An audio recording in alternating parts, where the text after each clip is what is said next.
Sınavı nasıl geçti? Çok güzel geçti. Herkese tavsiye ederim. Her sene olmasını isterim. Çok güzeldi. Katılmayan arkadaşlar neler kaybetmiş olabilir? Her şeyi kaybetmiş olabilir. Katılmalarını tavsiye ederim. Peygamber Efendimiz'in hayatına dair neler öğrendik, kitabı okuduk. Her şeyi öğrendik. Kitabı 5 kere okudum, bitirdim. Çok güzel geçti. Sınav birinciliği düşünüyorum. Çok iyi geçti. Sadece sadece sınavla kalmadı, peygamberimizin hayatını da öğrendik bu sınavda. Kitabı bitirdin. Evet, bitirdim. Neler öğrendin? Peygamberimizin adabını, terbiyesini, onun mübarek hayatını öğrendim. Katılmayan arkadaşlarına da katılmalarını tavsiye eder misin? Tabii ki ederim, çünkü sadece kendimle kalmam, bütün arkadaşlarımın katılmasını isterim. Onların da peygamberin hayatını ve adabını öğrenmesini isterim. Her sene düzenlenmesini ister misin? Tabii ki isterim. 4 yıldır da katılıyorum. Güzeldi. Her sene yapılmasını tavsiye ederim. Diğer sene de yapılırsa yine katılmayı düşünüyorum. Evet. Peygamber Efendimiz'in hayatını öğrenmiş olduk mu bu vesileyle? Zaten yarısını biliyordum. Daha da iyi oldu. Evet. Kitabı kaç defa bitirdiniz? 3 kere okudum arda arda. Hepsinin özetini çıkardım. Sınava katılmayan arkadaşların neler kaybetmiş olabilir? Katılsalardı daha iyi olurdu. Zaten işte ödüller için katılmıyoruz. Peygamber Efendimiz'in hayatını öğrenmek için katılıyoruz. Peygamber Efendimiz'in hayatını sadece öğrenmek mi, hayatımızda uygulamak mı? Hem öğrenmek hem de hayatımızda uygulamamız lazım.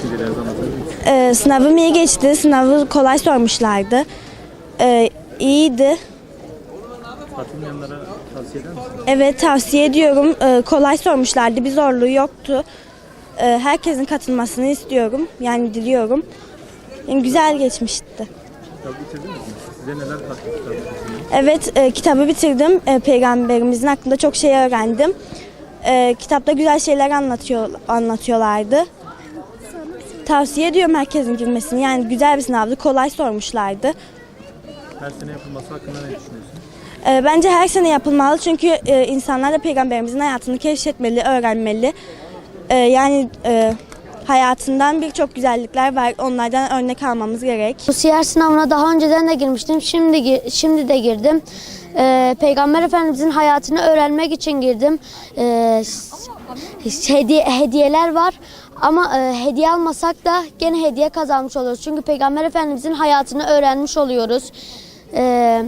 Bence geçen senelerde girmiştim ama hediye alamamıştım. Bence bu sene alacağımı düşünüyorum. Katılmayanlara neler söylemek? Katılmayanlara tavsiye ederim. Çünkü hediye alamasak bile gene hediye almış gibi oluyoruz. Tavsiye ederim. Neden hediye almış gibi oluyorsun? Çünkü Peygamber Efendimizin hayatını öğrenmek daha önemlidir. Sınav çok güzeldi. Peygamber Efendimizin hayatını öğrendim. Peygamber Efendimizin hayatı o kadar güzel ki anlatamayacak bir şey. Ondan sonra hem hediye kazanıyoruz hem de burada Peygamber Efendimizin hayatını öğreniyoruz. Herkese tavsiye ederim. Çünkü bu çok büyük bir mutluluk. Sınava her sene katılıyor musun? Evet, her sene katılıyorum. Katılmayanlara neler söylemek istersin? Katılmayanlara şansınızı deneyin derim. Çünkü çok güzel bir şey sınava katılmak. Ya hediye kazanmasanız bile Peygamber Efendimizin hayatını öğreniyoruz. Sınavım çok iyi geçti. Hediyeler çok iyiydi. Annem Ümre'ye gitmesini istiyor. Hiç gidemedi. Hayaliydi. Ben onun için katıldım. Bir de Peygamber Efendimizin hayatını öğrenmek için katıldım. Hem ödül kazanmak hem de Peygamber Efendimizin hayatını öğrenmek. Sadece ödül değil yani. Bu yarışmaya sadece ödül için katılmadım.